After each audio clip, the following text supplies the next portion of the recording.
Hi, this is Tony Robbins. Welcome to Live with Passion. Listen, first, I really want to congratulate you on taking the time to listen to this program and for investing in it. And I say that not because you've invested in my date program, but because there's so many people out there that talk a really great game, but they don't live it. You know what I mean? So many people out there say, I want a greater life. I want to achieve this great goal. I have this great dream. I want to turn it into reality. But what do? Usually nothing. Usually day after day, they don't make any real progress towards achieving those goals. They're not investing in themselves in solutions and tools and into ideas that can make a difference. So I want to really congratulate you because you're one of the few who do versus the many who talk. And for that reason, I feel a real kinship with you because what you're doing right now, I've been doing myself for more than 21 years now. What do I mean? Well, I'm talking about listening to audio tapes, attending seminars, reading books, feeling my mind, and then applying what I've learned immediately to get results in my life. And it all started for me many, many years ago, but it started in a day when I finally got fed up, when I finally said, I'm not willing to settle for less than I can be. Never again. And when I found that internal passion, when I made that shift in my life, I've never looked back since then. And that's why this subject means so much to me and why I'm so thrilled that it means enough for you to take the time to really listen to this audio program. So I want to get started, but before I do, let me also say this. You and I are probably a lot more alike than you realize. I mean, think about it. We're both crazy, outrageous people that are saying, I will not settle for less than I can be or do or feel or experience in my life. I mean, if you think about it, there's really a big difference between just merely achieving your goals and living a life of passion. I mean, where you love your life, where you love your career, you love your family, your friends, the people around you, where you look forward to each and every day. Maybe ultimate passion is when you can get to that point where no matter what happens in your life, even when the biggest challenge happens, even when the greatest injustices occur, you just grab a hold of them and you suck the juice out of that experience. You say to yourself, what can I learn from this? How can I apply this? You find a way to use whatever life gives you to create a life of even greater meaning. Now, by the way, is that what most people do? Well, you and I both know the answer is no. I mean, every day you look around and walk around and you see people around you that look half dead. I mean, it makes me sad. There seems to be no joy in their life. There's no drive in these people. They're kind of just surviving. It's like somewhere along the line, they settled for so much less than they could be. And maybe it happened many years ago. Maybe years ago they had great goals and great dreams and a great drive for a life of meaning. But what happened to them? Well, what almost happened to me, what may have happened at one time in your life. They had big goals, they had big dreams, they went for it, they were excited, and they pushed hard. Maybe they disciplined themselves. Maybe they gave their all, and they were disappointed or maybe even betrayed. I know I felt that many times in my life, and I'm sure you have as well. But what do you do with that? That's what determines whether you develop a passionate life or one that you have to constantly make excuses for, or one where inside of you, you have to settle and say, those people out there that are so excited, so passionate, oh, it's phony, it's fake, it's just a bunch of positive thinking. See, what happens for a lot of people is they don't want to be disappointed anymore. So what they do is they disassociate. They start saying, oh, don't get your hopes up. Hey, don't get overly excited about this stuff. Come on, what are you, naive? They become skeptical. They become pessimistic. But the truth is when people say they're skeptical or they're pessimistic, what they're really saying is, I'm fearful. I mean, people who are skeptical are just afraid of being disappointed. They're afraid of being hurt. They're afraid to feel that feeling that comes from not winning. But listen to me. In any sport, if you're going to be victorious, you've got to be willing to risk that loss, that sense of pain. That also, by the way, that pain may be the very thing that gives you the drive to move forward and achieve more than you ever have before in your life. Michael Jordan is someone I've had the privilege of spending some time with. I mean, talk about a genius in the basketball ring. I'm genius in any sport. He's the best that probably has ever existed there. And when I talked to him the first time, I said, listen, Michael, tell me, your career's had many highs, but when did it just explode to the highest level? I mean, to where you knew your game was at its best. He said, Tony, the biggest thing that's driven me, honestly, was pain. He said, when I lost for the third time in those championships to the Detroit Pistons, he said, it ripped out my soul. It hurt so bad inside. He said, I sat there and I cried on the bus. I felt like somebody had stolen my pride. I felt like no one else had given as much as I had. I felt so bad inside. And you know what happened? Something inside of me just shifted. He said, I just was tired of feeling that way. And I decided I was going to go out that summer and I was going to lift weights and become stronger than I ever had been before. And the next year I was going to dish out the pain. I wasn't going to take it.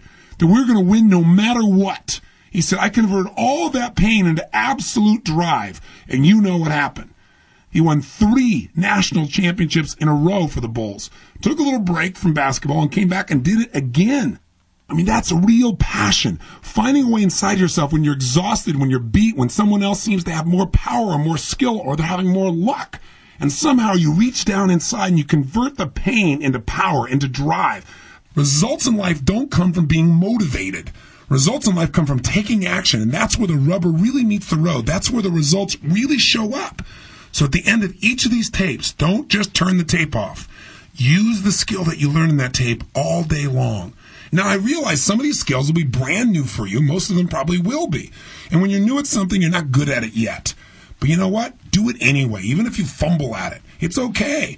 Because if you'll take it all day long and apply that skill, I can promise you something. By the end of the day, you'll get good. And when you get good, you'll get results. And those results will reinforce you. And that reinforcement will make these things habits. And pretty soon, this idea of living with passion will be something that is just who you are, not something you work out or think about or dream about or desire. It'll be your experience of life. It'll be a positive addiction. It'll make your life greater and greater with each passing day.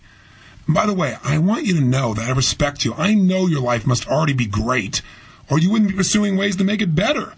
But I want to make sure that by the end of these 6 tapes, there is a measurable difference in the quality of the levels of joy and happiness and passion, and most importantly, results that you experience in your life.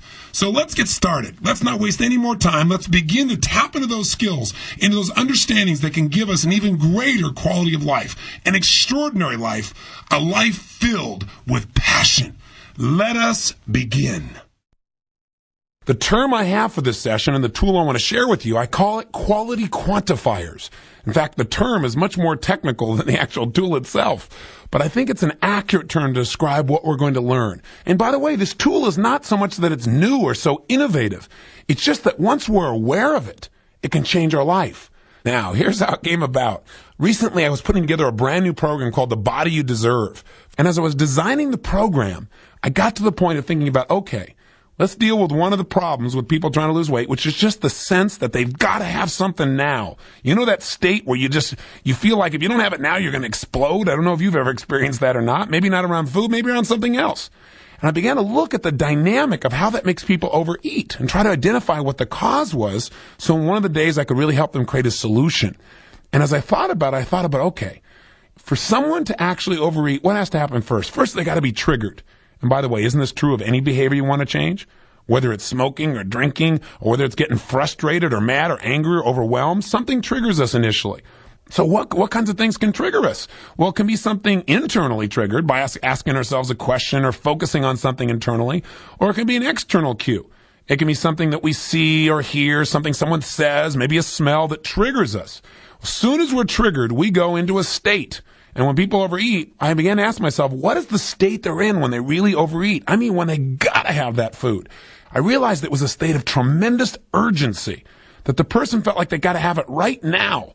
And as I began to explore that, I thought, well, what's creating this state of urgency in people? What's making them have to have that food right now? And I began to realize it was a sense of scarcity.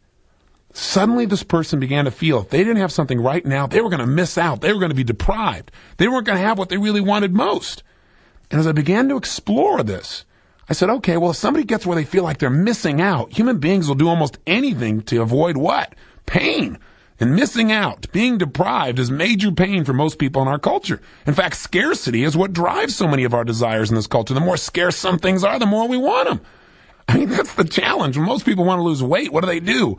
They try and deprive themselves. They say, I can't have this food that makes me feel good. What we really want is just to change the way we feel. And if someone thinks like they can't have that anymore, that just drives them crazy. It's the very same drive, by the way, that made people come across an ocean, risk their lives to come to the New World, to get something called gold. Why do they want this little pretty metal?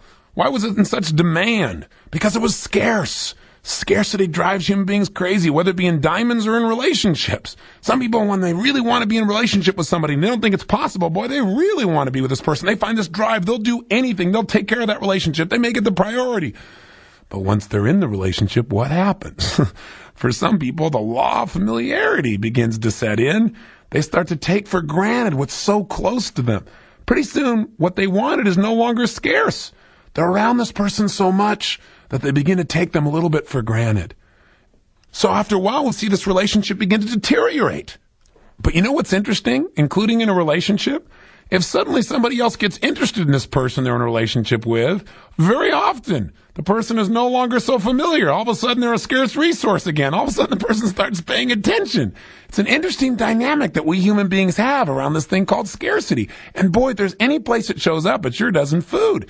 So I was thinking, all right, how do you do this? How do you turn this around?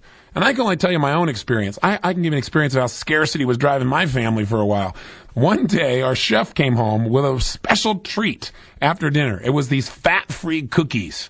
And they were supposed to have no sugar. But you know what? Most things like that taste like cardboard. But these things were absolutely incredible. We were so excited after we had these cookies that sure enough, I came back into the kitchen about 30 minutes later to have one of these cookies, and the whole box was gone.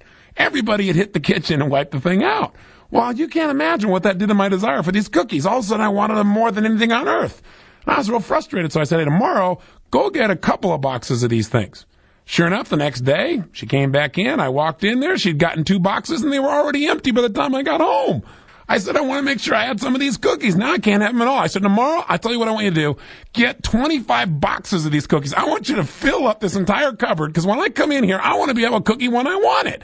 So sure enough, the next day I come in, and there are 23 boxes there. 2 are already gone. But I said, I don't care. At least I got 23 boxes here left. And I went in there and had about a half a box of cookies, maybe 3/4 of a box. But the bottom line is when I was done, I felt satisfied, I thought. Sure enough, the next day I came in, and there were still a few boxes gone, but there's still plenty of cookies in there, so I had a few. By the 3rd day, I had maybe 1. By the 4th day, I was like, there are plenty of cookies here. There'll always be here. You know what's fascinating? I wasn't the only one who behaved differently once there were plenty of cookies. I noticed all of a sudden, a month later, there were still 20 boxes of darn cookies sitting in there. In fact, 2 months later, there was mold growing all over these cookies. No one had ever touched them because there were so many of them. They were so available. They were like sick of them. See, scarcity does interesting things to us, and having a sense of abundance also changes the way we respond to things. Now, you say, well, Tony, what has this got to do with this thing called quality quantifiers? Everything. See, what I was searching for at the time was to give people a tool that would help them to get out of that state of urgency, that state where you're crazy, where you got to have it right now or you're going to go nuts. You know the kind of state I'm talking about, right? And as I began to do that, trying to figure out a tool for it, I thought, you know what? We all create this emotion. We create this feeling of urgency, like I got to do it now. I got to have it now. But we feel like it's something outside of ourselves, something outside of us that's triggering us. And that state of urgency doesn't last forever. So I thought, how could I give people a sense that they're in control of this? So in a moment, if you start to feel that urgency, you could wipe it out. So you could lower its intensity. And by the way, if you think of any behavior that's in your life that you want to change, it always starts out the same way. Something triggers you. You go into a state where you feel like you have to go to the 3rd step, take action. And oftentimes when you're in a state of urgency, you don't think things through. You just immediately act upon it, sometimes in an unconscious way. And by the way, every action you take takes you to the 4th step, which is consequences. And the bottom line is a lot of people have consequences in their life they don't like because they consistently take actions that are inappropriate, and they do that because they're in such a lousy state or because they feel overwhelmed or they feel like they have no choice. So as I began to look for ways to help people break these patterns and to take control, I thought, well, I need to ponder this a bit. So I took a break and I went over and visited with some friends at their home. And as we're sitting around, I began to describe what I was trying to accomplish. And out of our conversation and my doing a few experiments with their children, I came up with what I first called an urge management tool. And as I expand on it, you'll understand I created it into something we now call the quality quantifier. Now, what the heck did I do? Well, I just basically took food that was nearby. And again, because the focus I had at that time was how to change our state around food. The quality quantifier that you're about to learn about can show you how to change the feeling you have about anything. But the bottom line is, I looked around at food and there was some banana bread sitting there on the table. And so I began to ask people, where are you on a scale from, let's say, -10, where this is the most disgusting garbage on earth you would never touch in a million years and make you sick to your stomach, to +10, it's the most desirable, outrageous, delicious food. You got to have it right now, no matter what. I said, where are you? And I asked everybody. So what I got them to do is to quantify their desire. Remember this word, quantify. So I asked them, where is it? What's the level of its appeal for you right now? And most people are in the range of +2 to +7. I said, great. And And so I said to each person, what would it take to increase your desire for this banana bread? What would you have to do? If somebody, for example, was at +5, I said, okay, what's it going to take for you to get to +7? So I went to Mom in the group and I said, all right, Mom, tell me, what would take it to +7 for you? She said, wouldn't take very much. I said, okay, well, like what? She said, all I'd have to do is thinking about what it would feel like as I was chewing it in my mouth. I love the flavor. I said, what would it take for it to be, let's say, +9? She said, add chocolate to it. I said, oh, no, okay. I went to her little daughter and I said, where are you about it? She goes, well, I'm a +5. And I said, okay, well, what would it take for you to go to +10 immediately with this? She said, I could never make it +10. Banana bread's not that good. And I said, well, if you wanted to increase your desire, if you had to have it, if you really, really wanted it now, what would you have to do to it in your mind? How would you have to think about it? What would you have to imagine or feel? She thought for a little while and she said, I know. If I had green beans with it, then it'd be a +10. I was like, green beans? She goes, yeah. And her mom started laughing. She goes, she is the best eater in the house. She's a vegetarian. Then I went to her little brother and he'd gone in the kitchen. He grabbed Hanson soda pop while we were talking. So I stopped him and I grabbed the soda pop out of his hand. I said, stop. I said, I need your help. Will you help me out here? I said, how much do you want this soda pop right now? You know, on a scale from -10, it's the most disgusting thing. You never touch it in a million years to +10. You got to have it right now. It's the most incredible soda on earth. Where is it? He said, it's about a 5. And I said, plus or minus? He said, +5. I said, well, make it a 7. Make it so you want it even more. He said, I don't know if I can do that. I said, sure you can. Think about it. How would you do that? How would you get yourself to feel that way? And by the way, with each person, I didn't just get them to do this intellectually. I got them to imagine what they said and actually got their emotion to that level of intensity, that level of desire. So I said, get it to 7. He thought for a while and he said, okay. I said, how'd you do it? I said, are you really there? He said, yeah. He said, well, I thought about what it tastes like if it was really cold. And I said, okay. What would it take for it to be at level 8? He said, level 8. He said, gosh. He said, okay, I'm there. I said, how'd you do it? He said, well, I thought about the fact that I haven't drunk anything in a while and I'm getting kind of thirsty. I said, what would it take to get it to level 10? I mean, you had to have it right now. And he said, well, gosh, I really just don't want it that bad. I said, I know, but if you were going to be there, what would you have to imagine? What would you have to think? What would you have to feel? And he thought for a while. And again, I got him to think of this quality of wanting something that bad, wanting something that much. And then I got him to quantify what would have to happen for him to feel those feelings. And he thought for a while, and all of a sudden his eyes got really big. He reached out and he said, I got it. And he reached out and grabbed the drink back out of my hand and started yanking it out, trying to open. I said, stop. I wish I hadn't videotaped. It was so cute. He wanted it right then and there. He was totally associated. I took it back from him. I said, what are you doing? What happened? What'd you do inside your head? He said, I thought about the fact that it's the last one. I thought, interesting. Scarcity again. Scarcity is where we are when we feel like we got to have it right now. And you know what? With almost every person there, to get them to +10, usually it was this tremendous focus on how delicious it was, but also the fact that there wasn't very much of it. Isn't that interesting? So you might say, Tony, so what's the lesson for this month? Make myself scarce so people find me more valuable? No. But be aware that our fear of loss, that's what scarcity really is, right? The fear of loss tends to drive us. And while I was sitting there, as this began to hit me, I thought, this is really interesting. I can remember a couple of weeks ago, coming to the studio, the night before, I'd been working all night long. I never stopped for dinner. I went to sleep. I got up on very little sleep the next day, went into business meetings, and by the time I got to the studio, it was 6 o'clock, and I had not had anything for almost a day and a half. And I remember on the way to the studio, I started to freak out thinking, I got to have something. And sure enough, I felt like I had to eat almost anything at that point. I just need to get something in there because, boy, if I didn't eat now, I may never eat again. Real logical, huh? But that's how many of us think. The truth of the matter is the food will be there tomorrow, just like those cookies. When we finally had enough of them, we knew they were going to be there forever. They weren't so desirable. We didn't overeat. We didn't have that same urgency. Now you might say, well, Tony, so what are you doing? Teaching me to increase my urgency? Yes.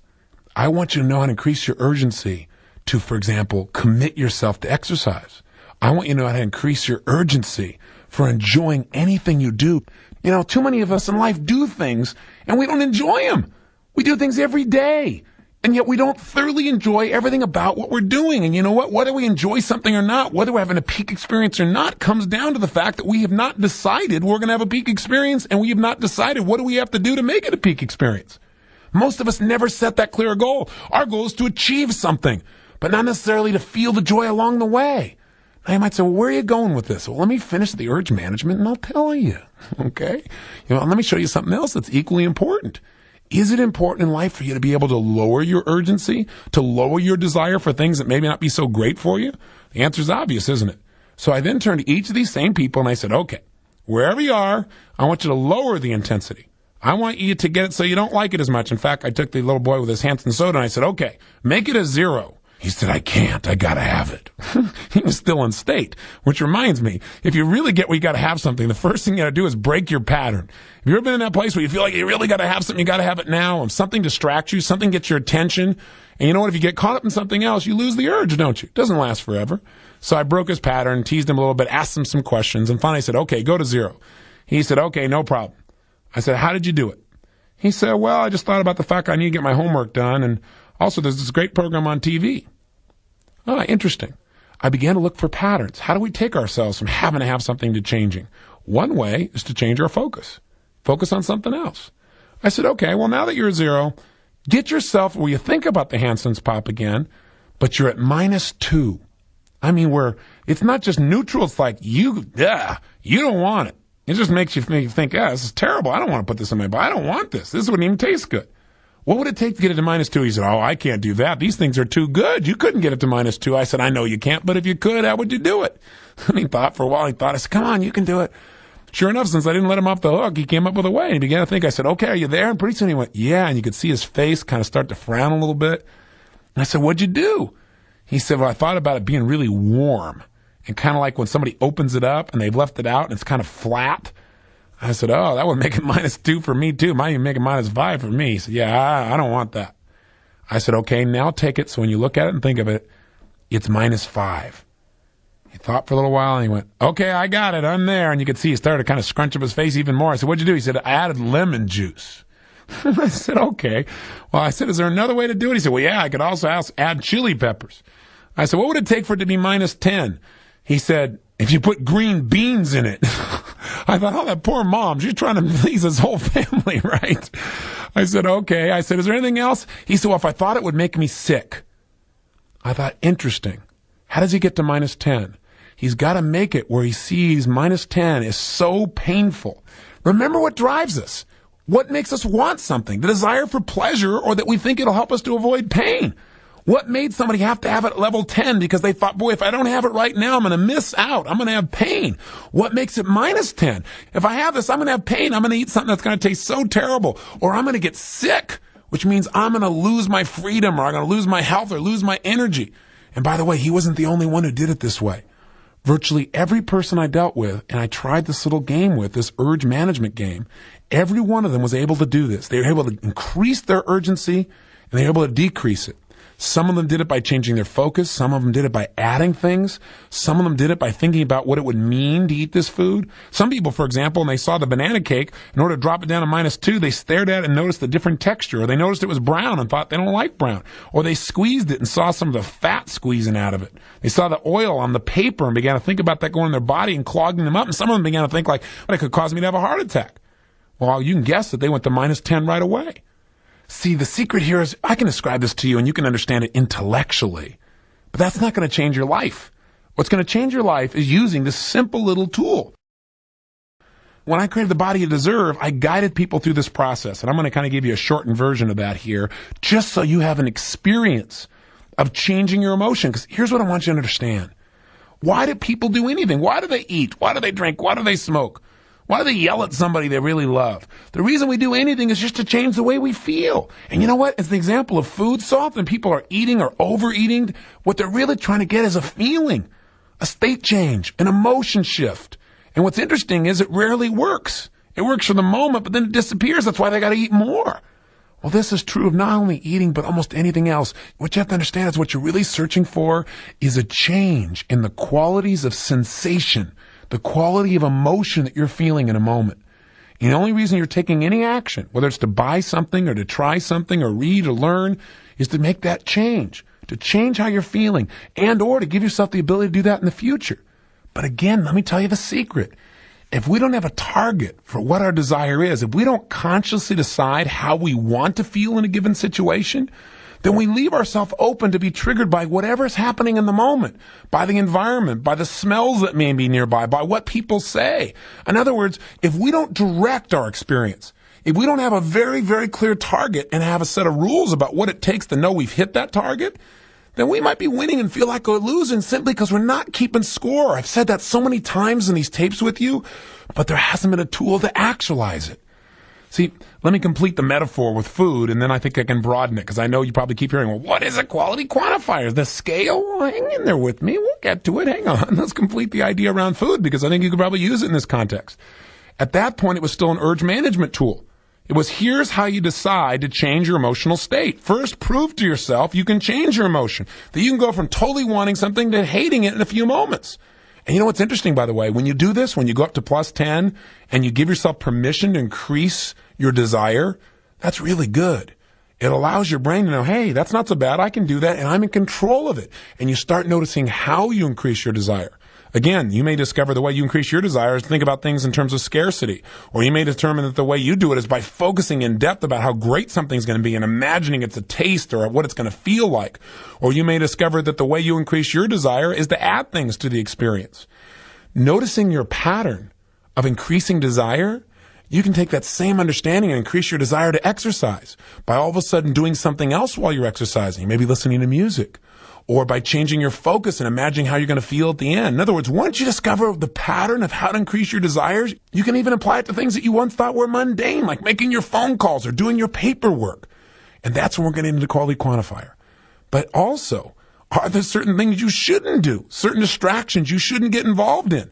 It might be useful for you to find out what is the pattern that you use to lower your desire to do something. Is it to distract yourself? Is that how you do it with food? Is it to get focused into something else?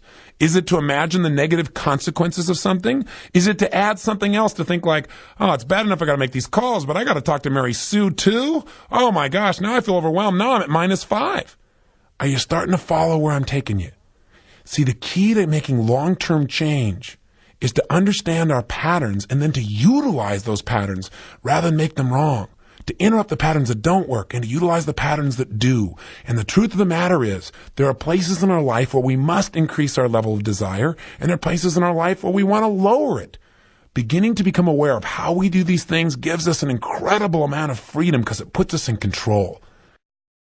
Before I explain how to do this in any area of your life, let's do this simplistic scaling process, if you want to call it that. Let's do it with a piece of food. Let's have you go get a piece of food that you really like a lot and put it in front of you and actually practice this. Let's start to use it. But by the way, get a piece of food that you really want a lot, but don't get something you want so bad that you eat it before you turn the tape back on, please. If you're in your car, pull over to a kind of place that you would normally eat something you know is not so good for you.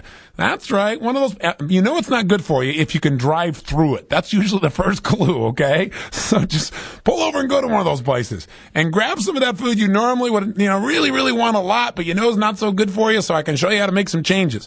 Stop the tape right now till you get the food in front of you, because I want to make sure you do this. You don't just listen about it. Here we go. Okay, are you ready? Got the food in front of you?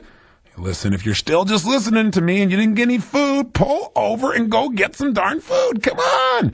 You don't want to listen passively. Then you'll have an intellectual understanding. I want you to feel this in your body because it's going to give you a sense of control like you've never had before. With the food in front of you, let's do this. What I want you to ask yourself is, on a scale from -10 again, this is the most disgusting, filthy, terrible, horrible, cancer-causing, chemical-filled thing you would never even dream of having in a billion years, to +10, the most exciting, delicious, desirable, wonderful, ecstatic food on earth that you must have right now. 0 being neutral. Where are you? Just decide right now. Decide right now what is the quality of your desire, and if you were to quantify it with a number, where is it? You say, well, where is it? Is it level 2 or 3, 4 or 5, 6 or 7? I'd be willing to bet that your level of desire for this is somewhere in the range of 3 to 7, maybe 8 on the outside. Now, where are you? And wherever you are, let's do it. Let's increase the amount of desire you have for this. You go, Tony, I don't want to do that. I'm already good at that. Well, let's see how you do it. Just stop the tape and imagine, what would it take for me to want this even more? If I was at level 5, at level 7, what would it take? What would I have to think about? What would I have to focus on? What would I have to feel? What would I have to imagine smelling? What would I have to add to it? What would I need to do? Stop the tape right now until you've got that done. Okay, so now you've gone up. Let's say you're at level 7 as an example. What did you do to get here? Again, notice the pattern and think.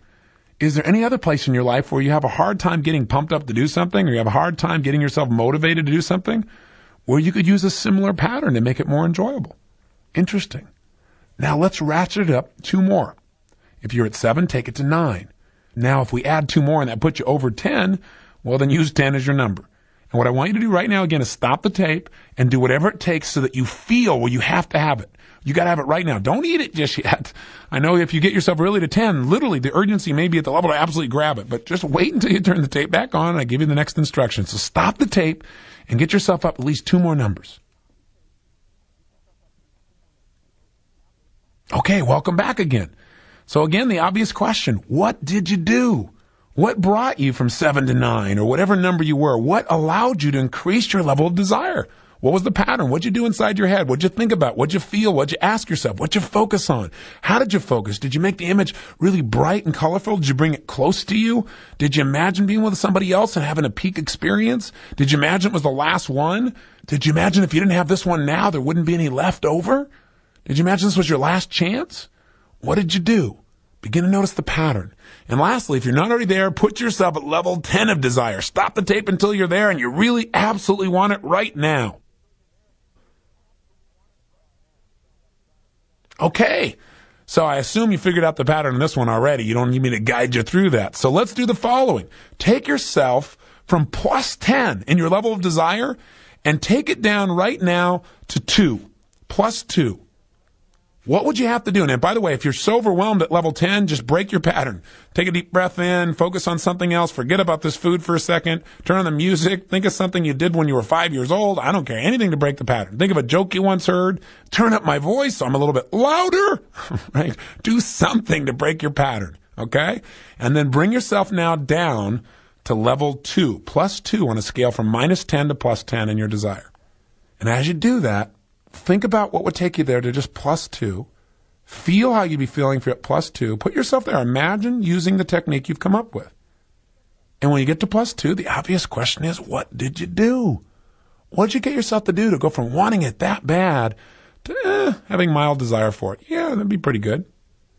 What did you do? What did you do to lower the intensity? And you did it drastically. Now that you're there, go to 0. What will put you at 0? What do you have to do to have 0 desire for it? So it's neutral. It's not like you want it, you don't not want it. Just, it's not important. What'd you think about? What'd you ask yourself? What are you doing right now to get it to 0? Actually do this. Don't just listen. I want you to feel that you can really pull this off, that you can go from total desire down to 0. Now, by the way, sometimes it takes people a lot of time to do this. If that's true, please stop the tape. It doesn't matter how hard it is to do initially. Once you've done it and you know how you've done it, you'll be able to do in a few seconds what you found impossible to do before, which is to change your level of desire in a heartbeat. Now that you're at 0, notice what you did again, and then take yourself down to minus 2. That's it. Minus 2. What would you have to do to make it minus 2? And if you start thinking to yourself, oh, I could never do that. I could never get it where I don't want it. Well, if you could, how would you do it? Create the possibility. Dig around. There must be a way. Commit yourself to finding a way to get it to minus 2. Now, what'd you do to get to minus 2? Did you start imagining this having some negative side effect? Did you imagine this particular food in a way that made it smell differently or made it look differently? Did you focus on some element of the food where like grease was, or it was unattractive looking if you really paid attention to it? Did you think about, what it might do to keep you from achieving some goals you had?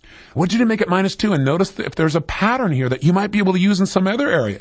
Maybe it's being fearful, being angry, being overwhelmed, or snapping at somebody. Is there a way you could use the same pattern and make those behaviors totally unacceptable to you?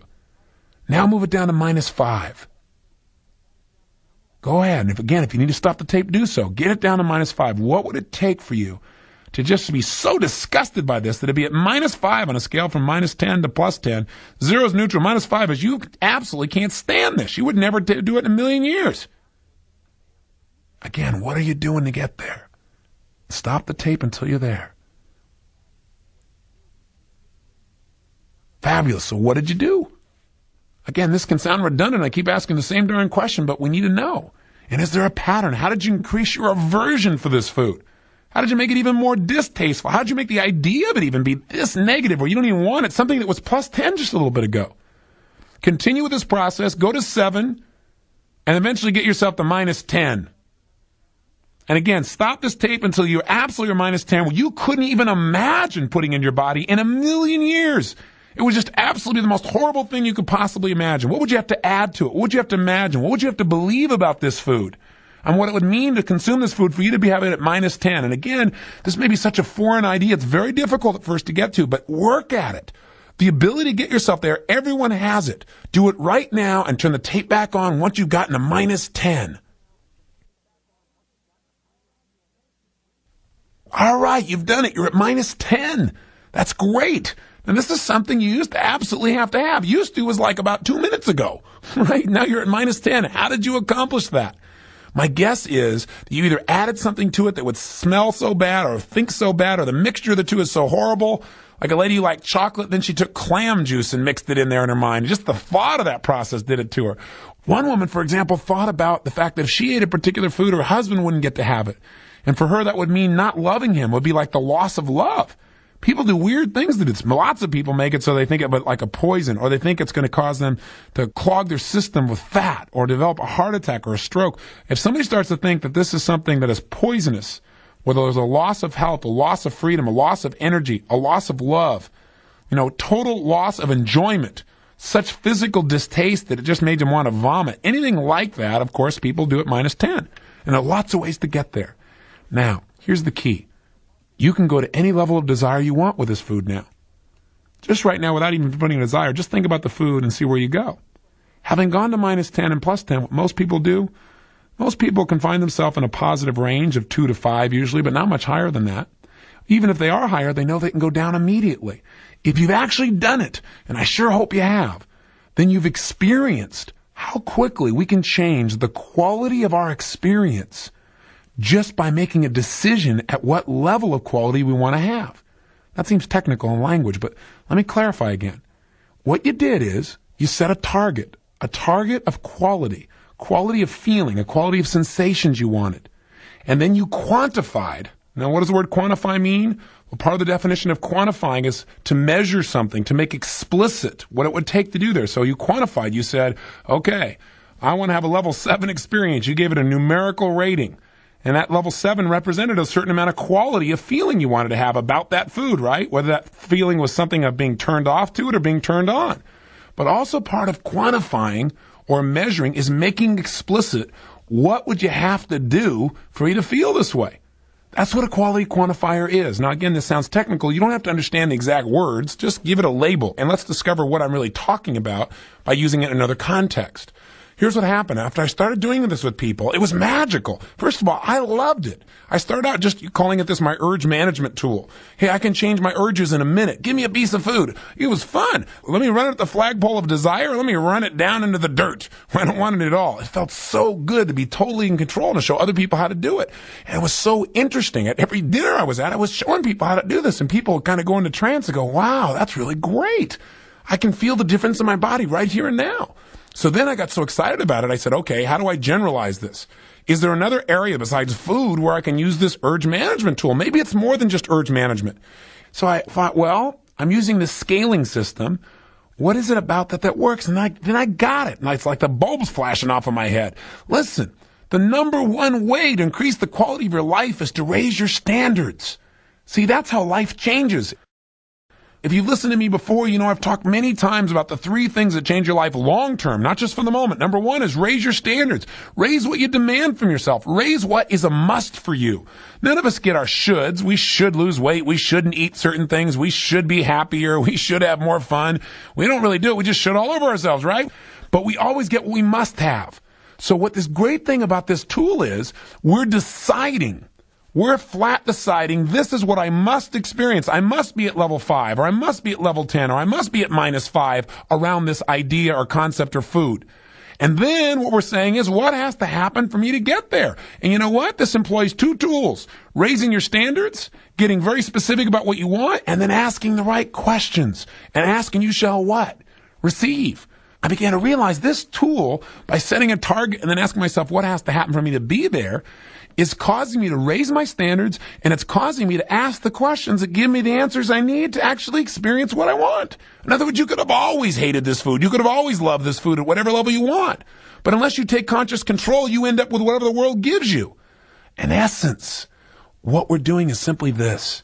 Realize, to succeed at anything in life, you got to have a target. If you're not clear on what your target is, you're going to find yourself being pushed around by whatever happens in the environment. You're going to end up with whatever the environment pushes you towards. So we're deciding on the quality of experience we're committed to. And then we're saying, what's it take to get there? I call that a quality quantifier. It's quantifying the level of quality that you want for some experience in your life, right? And then figuring out what's it going to take to make that happen. If you want to achieve mastery in anything, you've got to know precisely what you want and what must happen for you to achieve it. I mean, that's simple, right? So if you're not getting what you want from a situation, that is, you're achieving but you still don't feel the joy, or you're with somebody in a relationship and you don't feel the passion you want, or you had some food and it doesn't taste that good, or you went out to go play some sport and at the end you don't feel happy about it. If you're not getting what you want from a situation, it's not because you can't have it. It's because you haven't used a quality quantifier. You haven't asked yourself, number one, what is the quality of experience that I want to have in this situation? On a scale from 0 to 10, what do I want to experience? And how would I describe that emotionally? I want this to be a level 10 experience. What's that like? And then secondly, what has to happen in order for me to feel this way? What conditions must I create in myself and in my environment to have this be a level 10 experience, if that's what you're pursuing or whatever you're pursuing? I don't know about you, but I'm not willing to settle for less than level 10 in most experiences of my life. Anything that matters, whether it's producing a seminar or making love or being with your kids, I mean, what's it going to take for it to be level 10? What conditions you got to create in yourself and other people?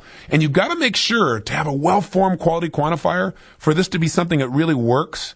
Let me give you a little caveat. Make sure a well-formed quality quantifier is always based on conditions that you can control. See, I may not be able to control. If I say, for me to have a level 10 experience tomorrow, the temperature has to be exactly 78 degrees. Well, then I'm in deep stuff because I can't control that. Or I could say, for me to have a level 10 experience tomorrow, I have to make sure that throughout the day I stop, pause, and think about what I'm really grateful for. Or I have to notice the progress we've already made on this business project. Or I have to connect with my kids and tell them I love them. These are things I can control. Therefore, I know that I'm going to have that level of experience tomorrow. Are you following me? I know this may sound esoteric at first, but once you do it a few times, it's not. Let me give you a couple examples rather than just technical words, and I think you'll be able to follow what I'm saying. One of the first places I began to use this tool was when I got to mastery. Because when I got to mastery, for me, traditionally, the mastery program is absolutely the finest thing I do on earth. Best program I do. I get to be with people for 9 days and give them every ounce of me and get to know them personally. But also, I found in the past it was stressful. When it was called certification, it was 14 days. It's like I loved it when it was over, and then I got to sit down and enjoy it. And I thought, wait a second.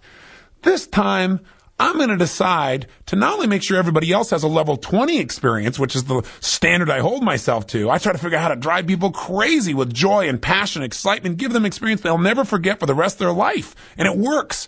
But I realized I don't set that standard for myself until it's over. It's like I don't matter till it's over. When it's over, I get to have my level 20 experience looking back at what I've created for everybody. And it's true, I enjoyed it along the way, but there was usually a lot of stress. So I said, you know what? I need to set a higher standard. I need to raise my standard by using this quality quantifier. So I asked myself, what would it take for me to have a level 10 experience while I'm working so hard to make sure everyone else gets to have their level 10 or 20 experience? I thought, you know what? I've never asked that question before. I've never set a standard for the amount of enjoyment, the quality of enjoyment I'm going to get from this experience while it's happening. And so I've enjoyed it, but there have been ups and downs while I was making sure everyone else was having the experience they came for. So I said, okay, if I'm going to have a level 10 experience throughout the entire time, what conditions would I have to create in myself and other people? What would I have to believe? What would I have to organize? What would I have to do that I can control? And you know what? I came up with a whole list of things. I need a staff member who at late at night I can sit down and do my download to of all the key ideas and have them type it all out for me and give it back to me. So I'm not sitting there trying to read my scribble. I need to make sure that I get there 3 days early and actually have some time to breathe when I get to the resort instead of landing and immediately I'm working. I need to bring my youngest son and have him be part of it with the rest of us so that I get to spend some quality time with him right before I go into it so I'm not missing him in the middle of the program. I came up with this whole list of things I could control that immediately increased the quality of the experience for me, and I love mastery more than I ever have. I produced the level 20 of experience for everybody else, but I also produced it for myself. And it was phenomenal. And I did it in all kinds of little ways, and some of which I'm using to this day. One of them I did, for example, was around running. One morning as we got there early, 3 days early, I got a chance to go check out the course where many of us were going to run. And I took a good friend of mine and a business associate, Michael Hutchinson. And I said, Mike, let's go for this run. So we went on this run. It was the middle of the day. It was hot. It was sunny. It was not where we're normally going to run. But we said, hey, let's do it. It's noon. It's the worst conditions possible. Let's see what it's like. And instead of setting a standard and deciding in advance what kind of experience we were going to have, we just ran unconsciously. What do I mean? We didn't have a standard. We just ran, and we're going to let the environment give us whatever experience showed up. That's the way I'd always run in the past. And sure enough, I got the result I've always gotten. At the end, it was a pretty good run. I turned to my buddy Mike, his nickname's Hutch, and I said, Hutch, what kind of experience did you have there? On a scale from -10 to +10, what was that run for you? And it was interesting. I told him the whole story, explained it to him. He said, well, I don't know, probably a level 7. I said, it was almost identical for me. I'd say a 7 too, even before he said it. I said, what would it have taken for that to have been a level 8 experience for us? He thought for a minute. He said, well, gosh, I don't know. I said, well, think about it. He said, well, if we were running in unison, he said, there were times when we were going at different paces and we weren't next to each other at various times. And he said, that felt disconnected. It'd be really great. It'd be more like a team thing if we were running together. I said, well, that's great. What would it take to be level 9? He said, well, if we were running like full out, all the way out, intense. I said, what would it be to level 10? He said, if we were running as hard as we could possibly run and we were just sweating like crazy and when we were done, we could barely even breathe. And it was so funny. I started laughing. I said, what's interesting? I said, what you've been telling me about how when you run sometimes you injure yourself and how that keeps you from running because you don't get a level 10 experience when you're in pain. And yet what's required for you, your rules for having a level 10 experience is you got to have pain. You got to have pain to be at level 10. And it was like such an aha. He went, wow. He said, no wonder I'm always injuring myself. I have to get to that level for me to feel like I'm having a peak experience. He said, but I don't know any other way to really get that feeling. I said, that's not true. If there's anything I've learned, there's lots of ways to get to level 10 in our experience. I said, if you were going to still be at level 10 and it wasn't going to be painful, what would we do? He said, wow, I never asked that question before. I said, that's why you never come up with the answer before. I said, think about it. He said, well, if we were running really strong in unison, and maybe if we had some music while we're running, or maybe if we were running, if we did like a cadence together or something. He said, that'd make me laugh. That'd be great. And he said, also, if we were running and I was really just enjoying the beauty and thinking of how lucky I am to be alive. I said, are those things you could do right now? He said, yeah. I said, then let's do that tomorrow. And you know what? We did, and both of us agreed we had a level 10 experience. Why?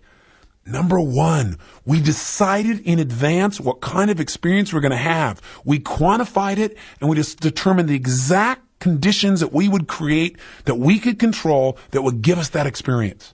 Isn't that simple? I know it sounds like a lot, but it's so simple and it changes your life immediately. You're not going to have a level 10 experience of joy in your life unless you decide to. Or then you got to hope that the environment creates a level 10. Well, that's random. You're going to have level 6 experiences, 5, 4, 3, or maybe some -5s if you don't decide how you're going to feel in advance and if you don't make sure that you're in control of the game.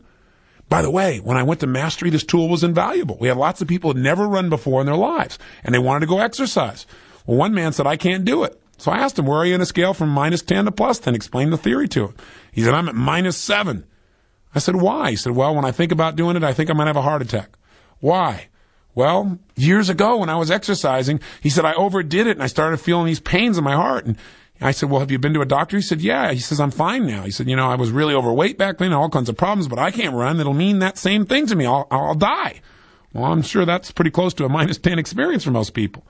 I said, well, listen, the doctor here checked you out before he came here, right? He said, yeah. And he said you could run, yeah. I said, well, you're different than you were before. We're not having you run full out crazy like that.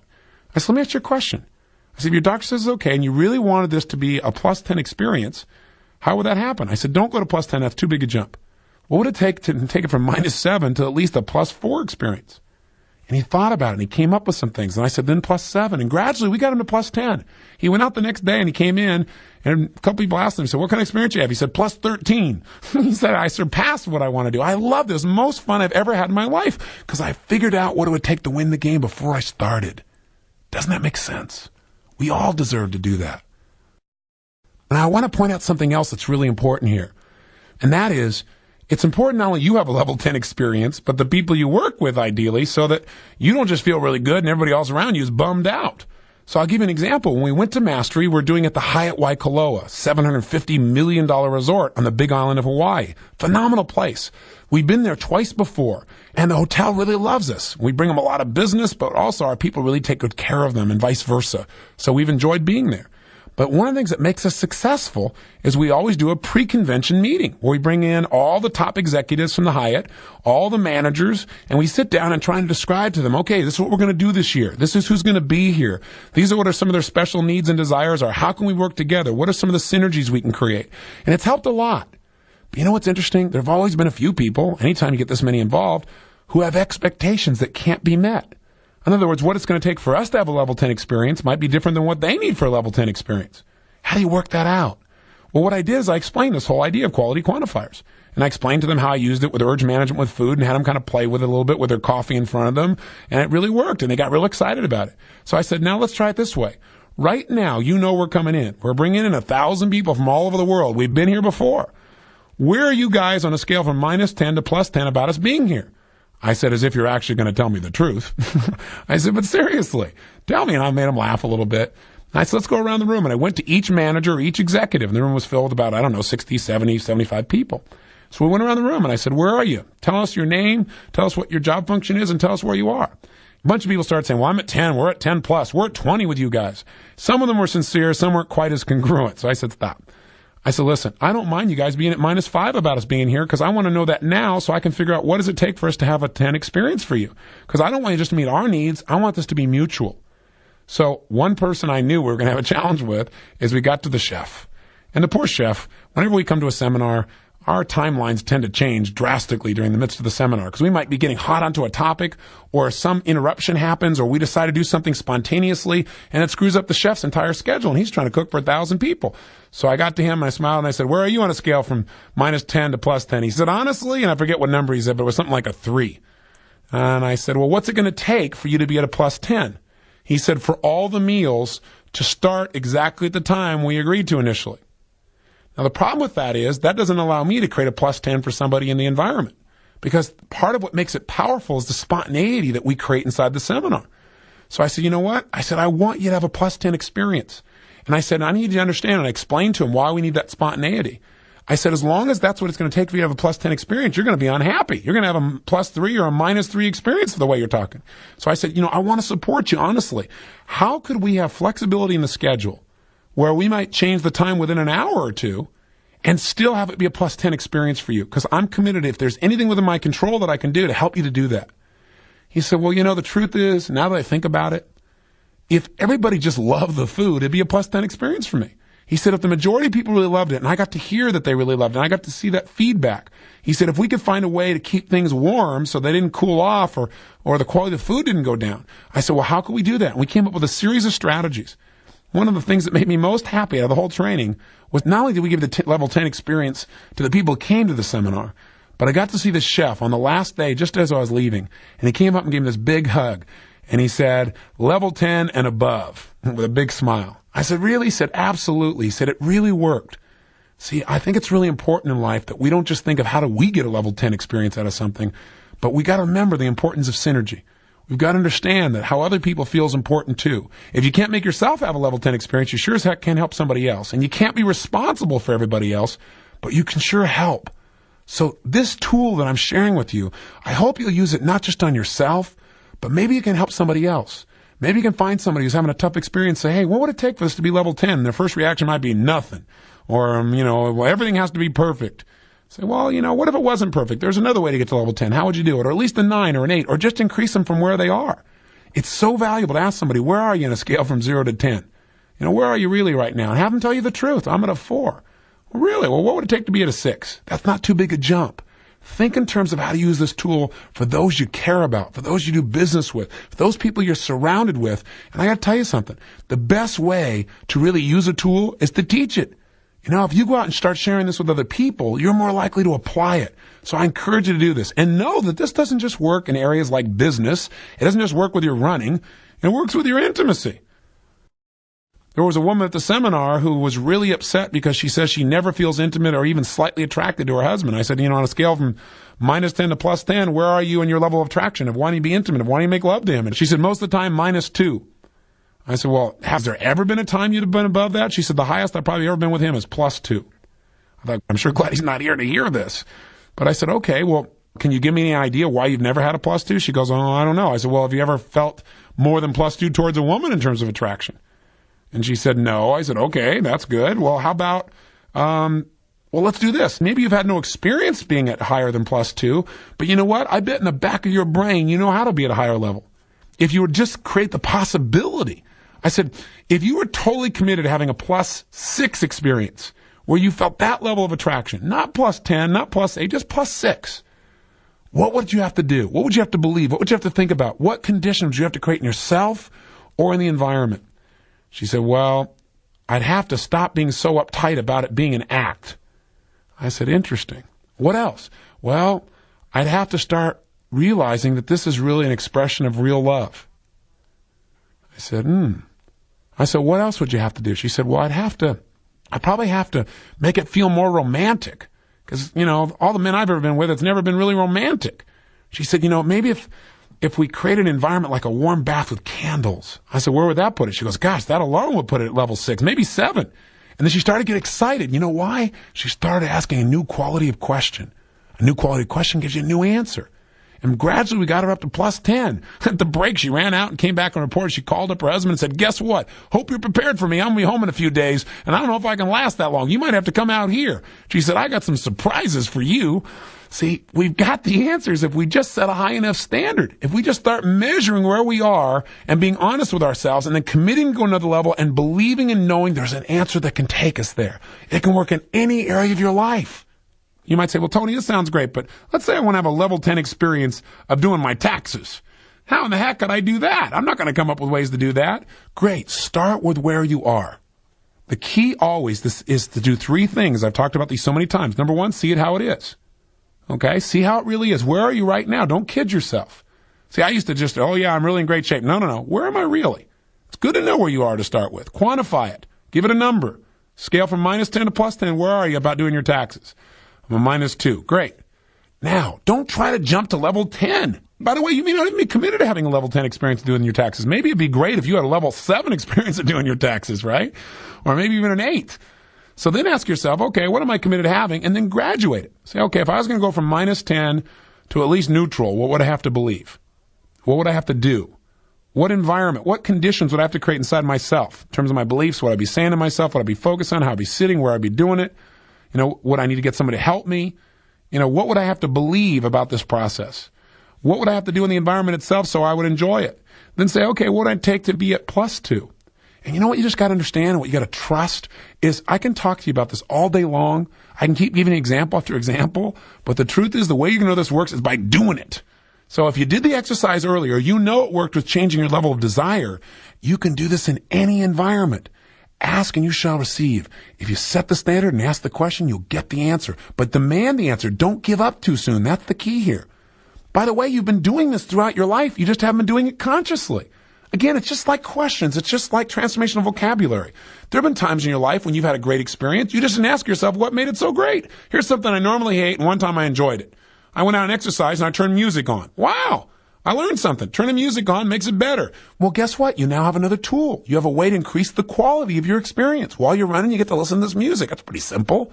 If you start thinking in terms of how do I increase the quality of my life and measuring it, the more you measure something, the more conscious you are about it, the better it gets. And by measuring it more often, you're raising your standards and you're making having a quality experience not a should, but a must. That's so valuable. But you know what's most important out of this?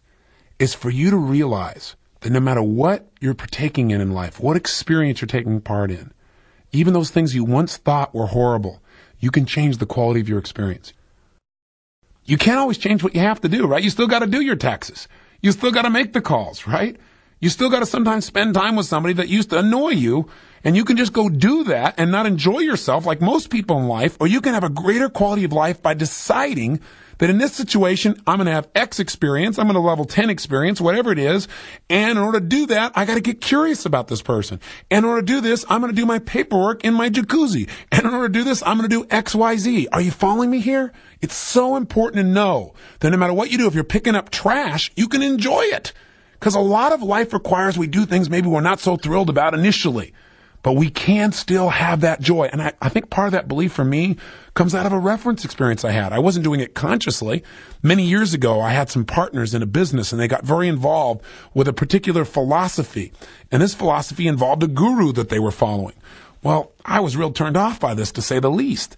And I was even more turned off when my partners, who were doing seminars with me at the time, started putting some of this Eastern philosophy into our seminars. So I was a little concerned. Every time they go off and go and do one of these retreats, quote unquote, they came back, in my opinion, in those days, more screwed up.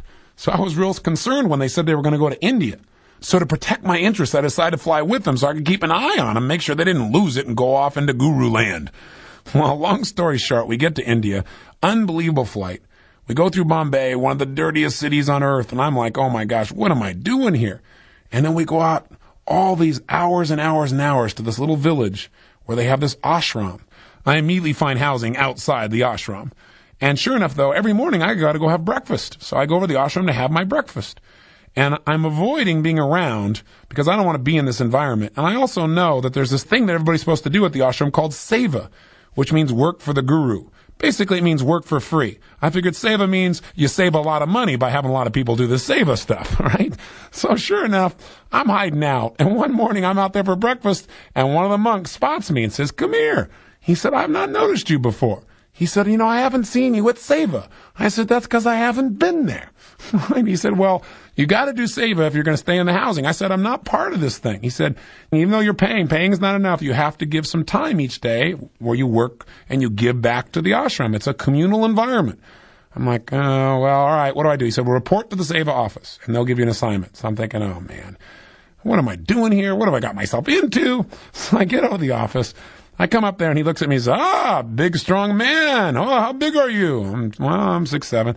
Great. Phenomenal. We've got just the job for you. Here it is. Moving furniture. I'm like, moving furniture? Yeah, just 4 hours a day. 4 hours a day? I got a bad back. He said, really? I said, yeah, I don't think I could do that 4 hours a day. No, for 2 weeks while we're here? No, I don't think so. He looked around and he said, well, I'll see what else we got. And while he's searching around, I should give you a little insight into something. In my life, there are a few things that I experienced as being totally painful. One was growing up as a kid, there's one activity I could not stand. It was never a level 10 experience. It wasn't a level 7 experience. It wasn't a 5. It wasn't a 0. It was like a -8, and I got to do it daily. It's washing the dishes. I remember growing up swearing that someday I'm not going to do this. Because you know what? It took up all my time and my energy, and it's like I didn't even want us to have certain meals because they were harder to clean. I hated it. I absolutely hated it. I said, someday I'm going to become so successful that I will never have to do dishes, and neither will anyone in my family. That was before dishwashers really came about, I guess. But the bottom line is, the man comes back and says, you can't do this furniture moving, huh? Well, there's only one other job. Take a wild guess what he gave me? Dishwashing for 4 hours a day. I was like, oh my gosh, are you kidding me? And I couldn't come up with any excuse not to wash dishes. Now, it wasn't just dishwashing. It was washing for this whole darn ashram. I go out there and they show me this line. I show my little ticket, what my seva is. I'm thinking the whole time, I'm saving them a lot of money here. All right, what are we going to do? And so sure enough, I come around the corner and they say, this is what you're going to do. You're going to wash here. I said, in here? I had to take off my shoes and step into this area where all the dishwater was dripping down. They had all this yogurt and dairy products and stuff that I can't stand anyway that was mixed into the floor, and I got to stand in this and wash these filthy, stinky dishes. Hundreds and hundreds of them for hours. I was so mad I couldn't see straight. I'm sitting here scrubbing the dish, and I was like taking 20 minutes each dish, just cursing in my head and thinking, what am I doing here? I'm like, come all the way to India. I'm stuck here. These low ceilings keep smacking me in the head, and there's lizards, and it's dirty, and it's ugly, and I'm washing dishes? I was just about to have it. And I went on and on like this for a good hour, maybe hour and a half, before finally my brain just got tired of feeling so rotten. So I thought, well, if I'm here, and I'm stuck doing this thing, and I'm doing this for hours, I can't do this for 2 more weeks like this. I got to find some way to enjoy myself. So I thought, well, what do I love in life? I love being the best at whatever I do. So I didn't say to myself, okay, Tony, use a quality quantifier. Ask yourself, on a scale from -10 to +10, where are you committed to being? Oh, I'm committed to being at +10. Okay, what conditions must you create within yourself and the environment in order to have this be a +10 experience, and then do it now? I didn't do all that. I just was in desperate need. So I just went, what do I do to enjoy myself? Right? So I said, all right, what I'm going to do here is real simple. I'm going to enjoy myself by being the best darn dishwasher you ever did see. So all of a sudden I started speeding up and washing them really great, really great. And the guys next to me were going slow. I said, come on, guys, come on, let's do this. We got to make this the best dishwashing experience ever. And I went on and on and on for hours, and I started laughing and teasing and speeding the group up and having fun and being playful. I even stepped down on the yogurt real hard and watched it squish all over the place. I mean, I found ways to enjoy things that I was disgusted with just because I decided to. That was it. I decided to. That has power. I didn't know what I was doing, but it worked. By about the third or fourth day, I was like, I'd wake up in the morning, look forward to it. Oh boy, get to wash dishes today. And I got to tell you something. So many times in life, I hear people tell me, well, gosh, if only this and this and this would happen, then I could enjoy my life. Or if I could just do this with my kids, then I'd be happy. Or if I didn't have to do this at work, then I'd really enjoy work. Let me let you in on a clue. In life, lots of things you don't just naturally enjoy, but you could if you decided to and committed to. And you found a way to find value. If you were committed to finding value, if you're committed to find joy, you can find it in anything. I learned that the hard way that turned out to be the easy way. Because I took that lesson and I applied it to my businesses when I came back home. I applied it to my ability to learn. And I began to use this belief system to guide some of my decisions in the future. But you know what? It's just like asking the right question once in a while, or using the words that intensify your positive feelings once in a while. Once we have a label for something, once we have an awareness of the impact of some of the things that we do, we can do them again and again and again and again. And that's why I've given this a term called quality quantifier. Want to increase the quality of your life? Good. Decide what level of quality you're committed to. 2, decide what's it going to take. What must you do in your beliefs and your emotions and your focus and what you notice in the environment? What must you create so that you absolutely experience that, and make sure that the criteria you come up with are things you can control? By the way, could this work in areas that maybe you don't think of as real positive? You bet. On my way here into the studio, the sister of my producer stopped me outside by the car, and she said, do you know what's going on? And I said, no. And she said, well, my father is probably on his last leg tonight. He's really ill. He's in the hospital, and I think he's going to die tonight. And have you ever been in that position where you see somebody you really care about? You don't really know what to do, especially around this thing called death. I said, well, you remember the other day when we talked about this -10 to +10 thing I told you about? And she said, oh, yeah. It's really worked with the kids. It's fabulous. Her kids were the ones that I originally worked with and made the changes in how they liked the food. She said, yeah, it's really great. I said, well, I said, it may sound kind of weird, but if this really is going to be your father's last night, maybe one of the things you need to ask yourself while you're driving to the hospital, instead of like, why is this happening, is if you really know what's going to occur and it's a natural occurrence, maybe you need to ask yourself, what would it take for this to be a level 10 experience in my life and the life of my family? Level 10 may not be exciting. Level 10 is a different quality maybe in this context. Maybe level 10 is meaningful, a really meaningful experience, one that enhances and deepens the richness of life and your appreciation of it. I said, I once had an experience of visiting with a woman who was the mom of a very close friend of mine. I was asking myself, what could I give her? I mean, there's nothing that's going to stop her dying right now. What could I give her in these final moments or hours? We didn't know which. And so I thought, wouldn't it be great to just polish up her memories? I said, what if you just went tonight and you asked him questions that made him remember great memories? They remembered things, and maybe he didn't even respond, but they just made him smile, made him really think of some of the most joyous moments that you've all shared. Maybe in giving him that gift, you'll have it too. I said, maybe you just need to look into his eyes and say something special. What would you have to say to make this a level 10 experience? So that this process of death even could have a quality to it that would be different than if you just went there randomly with fear, or went there randomly wondering how you're going to respond, wondering what it's going to mean, and allowing the environment to cause you just to feel pain that may not even improve your life, or may make him feel pain just to see it in you. I don't know what's right or wrong. I don't know what's right for you personally, but you do. And I think what you have to decide is this is going to be a level 10 or 8 or 7 or whatever experience. You need to ask yourself, What conditions must you create in yourself and in this environment for this to be that kind of experience for you? Things you can control. The meaning, by the way, is something you can always control. What is this going to mean to you no matter what? And she smiled, and I gave her a hug, and she went on out. See, every one of us have a choice in life. We have a choice about how to think and how to feel. If we don't make that choice consciously, we pay a price.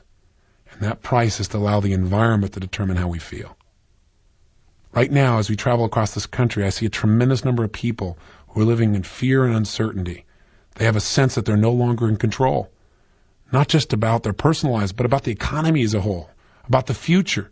People are worried about their businesses and their life and the direction where they're going to stay employed. But you know what?